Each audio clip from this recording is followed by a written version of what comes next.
नमस्कार दोस्तों, SN electrical academy के यूट्यूब चैनल पे आप सभी का स्वागत है।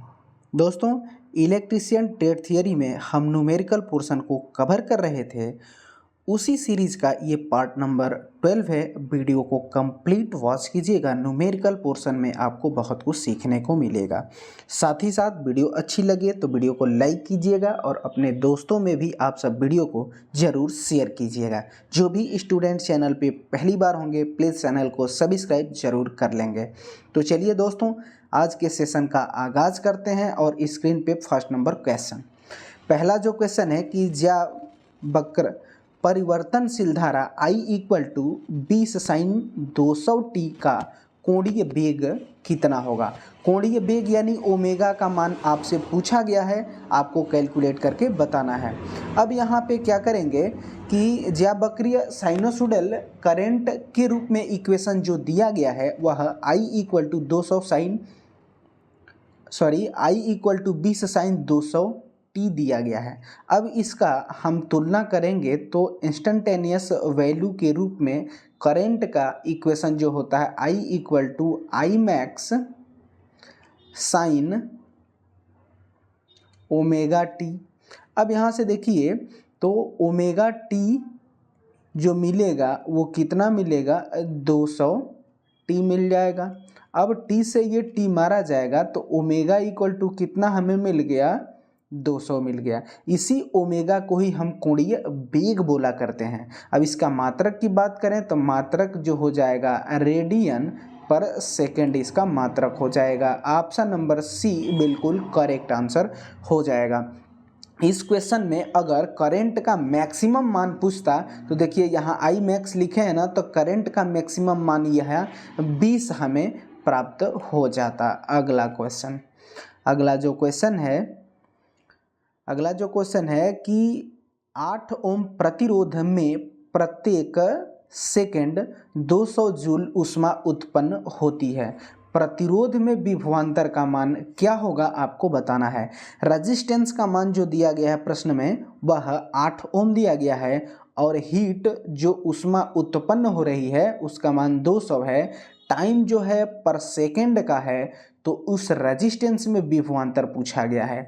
अब यहाँ पे फार्मूला जो लगता है H equal to V square into t upon R हो जाएगा। अब H जो है हीट है, V जो है वोल्टेज है, टाइम T जो है टाइम है और R जो है रेजिस्टेंस है। इसी में मान पुट करेंगे और हम विभवांतर कैलकुलेट कर लेंगे। H हीट जो है वो 200 दिया गया है इक्वल टू वी स्क्वायर हमें कैलकुलेट करना है और टी जो है क्वेश्चन में दिया है प्रत्येक सेकंड का मतलब 1 कर देंगे अपन आर का मान हमें प्रश्न में दिया गया है 8 हो जाएगा। अब यहाँ से क्रॉस मल्टीप्लिकेशन जब हम करेंगे तो वी स्क्वायर इक्वल टू मिलेगा 8 दूनी का 16 पर 00। अब V equal to under root में हम लिख सकते हैं 1600। अब यहाँ वर्गमूल निकालेंगे तो 16 का वर्गमूल 4 और 2 जीरो का वर्गमूल 1 बाहर जीरो आ जाएगा, यानी V इक्वल टू हमें मिला 40 वोल्ट। ऑप्शन नंबर ए बिल्कुल करेक्ट आंसर हो जाएगा। इस फार्मूले को आप सब जरूर याद रखिएगा। अगला जो क्वेश्चन है कि 8 पोल डीसी जनरेटर में आर्मेचर में एक पूर्ण घूर्णन में ईएमएफ के कितने चक्कर होंगे। इस लाइन को पकड़िएगा कि 8 पोल है और डीसी जनरेटर है। आर्मेचर में एक पूर्ण घूर्णन जब कंप्लीट करता है तो ईएमएफ के कितने चक्कर होते हैं। तो ये इसको याद रखिएगा कि अगर एक पूर्ण घूर्णन आपसे पूछे, घूर्णन में ईएमएफ तो P/2 होता है। ये डायरेक्ट फार्मूला ही होता है। अब इस डीसी जनरेटर में पोल की संख्या कितनी है, प्रश्न में दिया गया है 8 पोल है, बाई 2 हो जाएगा, यानी 2 चौक 8 4 हो जाएगा। यानी आर्मेचर की एक पूर्ण घूर्णन में ईएमएफ का जो चक्कर होगा वह 4 होगा। ऑप्शन नंबर सी बिल्कुल करेक्ट आंसर हो जाएगा। अगला जो क्वेश्चन है कि एक विद्युत बल्ब की रेटिंग 200 वोल्ट और 100 वाट है। इसे 100 वोल्ट पर परिचालित किए जाने पर विद्युत खपत कितनी होगी, यानी पावर पूछा गया है। वोल्टेज जो दिया गया है 200 वोल्ट का वोल्टेज है और इसका पावर रेटिंग जो है वो 100 है। अब कह रहा है कि इस पर हम वोल्टेज वोल्टेज जो है 100 कर दे रहे हैं तो फिर खपत कितनी होगी। अब इसमें क्या करेंगे कि ये वोल्टेज 200 दिया है और पावर जो है 100 वाट है, इस पर हम रजिस्टेंस ज्ञात कर लेंगे। तो R = V² हो जाएगा। V² का मतलब कि 200 × 200 अपन P जो है वो 100 वाट दिया गया है। एक 0 से एक 0 मारा जाएगा, ये एक 0 से एक 0 मारा जाएगा, यानी R का हमें मान मिला 400 ओम। अब ये जो 400 ओम रहा, अब कह रहा है कि वोल्टेज कितना कर दे रहे हैं, 100 वोल्ट कर रहे हैं, तो 100 वोल्ट और इस रजिस्टेंस पर हम पावर व्यय ज्ञात कर लेंगे। तो फिर यहाँ पे फार्मूला लिखेंगे कि P = V²/R। अब V² का मान देखिए यहाँ पे दिया गया है 100 वोल्ट पे, अब निकालने को कह रहा है 100 वोल्ट, तो V² है तो 100 × 100 और रजिस्टेंस हमने निकाला हुआ है 400। 2 0 से ये 2 0 मारा जाएगा, 25 चौका 100, 25 वाट आंसर होगा, यानी ऑप्शन नंबर डी बिल्कुल करेक्ट आंसर हो जाएगा। अगला क्वेश्चन, अगला जो क्वेश्चन है इस प्रश्न को आप ध्यान से समझिएगा। यहाँ पे ये प्रश्न, इस प्रश्न में कह रहा है कि किसी दिए गए पदार्थ की एक तार की लंबाई L और अनुप्रस्थ काट का क्षेत्रफल A है, जिसका प्रतिरोध 10 ओम है। उसी पदार्थ के दूसरे तार का प्रतिरोध कितना होगा यदि उसकी लंबाई 2L कर दी जाती है और अनुप्रस्थ काट का क्षेत्रफल A/2 यानी आधा कर दिया जाता है पहले के मुकाबले। इसमें दो इक्वेशन हम बनाएंगे। पहले तो फार्मूला क्या लगेगा, तो वो देखिए, फार्मूला जो लगेगा वह R = L/A, इसी फार्मूले से हम हल करेंगे। तो दो इक्वेशन यहाँ पे बना लेंगे। अब देखिए यहाँ पे R = L/A हो जाएगा, इसमें 1 1 1 हम कर लेंगे, इक्वेशन नंबर 1 हो जाएगा। अब इसमें पहले मान पुट कर देते हैं। देखिए पहला जो रजिस्टेंस दिया है कह रहा है कि 10 ओम है, रो तो ऐसे ही रहेगा। एल जो है पहले में कहा है कि लंबाई इसकी एल ही हम रखते हैं, तो एल रख देंगे। अपन क्षेत्रफल को भी कह रहा है कि हम ए ही रखेंगे, तो ए ही रख देंगे। इक्वेशन फर्स्ट हो जाएगा। अब इक्वेशन सेकंड जब बनाएंगे तो क्या लिखेंगे, R2 = L2/A2 हो जाएगा। R2 कह रहा है कि हमें ज्ञात करना है और रो और L2 जो है वो पहली लंबाई का कितना हो रहा है, 2 गुना हो रहा है, तो 2L कर देंगे अपन जो इसका क्षेत्रफल है वो पहले के मुकाबले क्या हो जा रहा है, A/2 हो जा रहा है। अब ये जो हुआ इक्वेशन नंबर 2 हो गया। अब इक्वेशन 1 से इक्वेशन 2 में भाग दे देंगे, तब क्या हो जाएगा कि 10 रो L/A इक्वेशन फर्स्ट और इक्वेशन सेकेंड जो होगा वह बटा R2 = रो 2L/A/2 हो जाएगा। क्लियर। अब A/2 चूँकि पहले का भी ये है, ठीक है, ये इक्वेशन 2 हो जाएगा। अब देखिए यहीं पे कैलकुलेशन करेंगे तो रो से ये रो मारा जाएगा, अब L से ये L मारा जाएगा। अब अगले स्टेप में इसको क्या करेंगे कि 10/R2 = A/2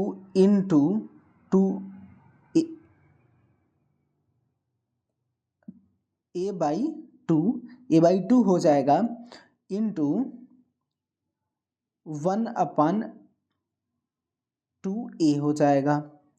अब देखिए ये 2A से A मारा जाएगा। अब R2 = हमें मिलेगा क्या, 2 दूनी का 4, ये क्रॉस मल्टीप्लिकेशन हो जाएगा, 2 दूनी का 4 और 4 दहाइयाँ 40, यानी R2 का जो मान हमें मिलेगा वह 40 ओम मिल जाएगा। ऑप्शन नंबर सी बिल्कुल करेक्ट आंसर हो जाएगा। अगला क्वेश्चन, अगला जो क्वेश्चन है ये डाटा बेस्ड क्वेश्चन है, इसको आप याद ही रखेंगे, इसमें कोई लॉजिक नहीं होता है। घरेलू वायरिंग का भू संपर्कन प्रतिरोध लगभग होना चाहिए, ये डाटा है, इस डाटा को आप याद रखिएगा, कभी भी 5 ओम से कम होना चाहिए। ऑप्शन नंबर बी 5 ओम से कम बिल्कुल करेक्ट आंसर हो जाएगा। अगला क्वेश्चन, अगला जो क्वेश्चन है कि एकल phase 4440 volt by 220 volt 50 hertz transformer का अधिकतम फ्लक्स 0.04 वेबर है। हाई वोल्टेज वाइंडिंग में फेरों की संख्या क्या होगी? हाई वोल्टेज पूछा है तो इसमें हाई वोल्टेज कौन सी है? प्राइमरी वाइंडिंग है, तो यहाँ पे लिखेंगे कि E1 = 4.44 phi max F into N आप 1 कर देंगे, क्योंकि हाई वोल्टेज का पूछा है तो हाई वोल्टेज E1 लिए हैं, तो फिर यहाँ पे भी N1 लिखेंगे, क्योंकि हाई वोल्टेज है तो हाई वोल्टेज में टर्न की जो संख्या होगी वो N1 को ही डिनोट करेंगे इस प्रश्न में। अब यहाँ पे क्या करेंगे कि E1 का मान देखिए यहाँ पे दिया गया है 4440 volt equal to 4.44 into phi max का मान प्रश्न में दिया गया है 0.04 इंटू 50 इंटू N1 हो जाएगा। अब देखिए ये 2 अंक के बाद दशमलव है तो नीचे 2 जीरो कर देंगे, और इसमें भी 2 अंक के बाद दशमलव है तो 2 जीरो इसमें भी कर देंगे। देखिए 444 से ये 444 मारा जाएगा, और 1 जीरो से ये 50 में का 1 जीरो मारा जाएगा। अब ऊपर कुछ नहीं बचा, ये 4 इंटू 5 बचा, तो 4 5 20 कर देंगे, तब 20 से ये 1 जीरो मारा जाएगा, और 2 से 2 5 10 हो जाएगा। यहाँ 5 बचा, यहाँ 100 बचा, और इधर में N1 है तो N1 इक्वल टू क्या मिला? 100 इंटू 5, यानी N1 इक्वल टू 500 टर्न हो जाएगा। यानी हाई वोल्टेज साइडिंग जो कि प्राइमरी को इंडिकेट कर रहा है उसमें टर्न की संख्या जो होगी 500 हो जाएगी। ऑप्शन नंबर बी बिल्कुल करेक्ट आंसर हो जाएगा। अगला क्वेश्चन, अगला जो क्वेश्चन है कि एक विद्युत बल्ब 220 वोल्ट जनरेटर से जुड़ा है और धारा जो है वो 0.50 लेता है, तो बल्ब द्वारा खपत की गई शक्ति क्या होगी? पावर पूछा गया है। वोल्टेज का जो मान है वो 220 वोल्ट दिया गया है और धारा का मान 0.50 दिया गया है। तो हमें पावर ज्ञात करने के लिए क्या हो जाएगा? P = V इंटू आई। वोल्टेज भी है तो 220 इंटू आई करेंट है तो 0.50। अब यहाँ से ये 0 हटाएंगे तो नीचे में क्या हो जाएगा? 100 हो जाएगा, क्योंकि 2 अंक के बाद दशमलव है। इस 0 से 0 मारा जाएगा और ये 0 से ये 0 मारा जाएगा। अब 22 इंटू 5, 5 दूनी का 10, 0 1, 5 दूनी का 10 है 11। P = 110 वाट आपका आंसर होगा। ऑप्शन नंबर बी बिल्कुल करेक्ट आंसर हो जाएगा। अगला क्वेश्चन, अगला जो क्वेश्चन है, इस फिगर को देखें और नीचे दिए गए चित्र में वोल्ट मीटर की रीडिंग क्या होगी आपको बताना है।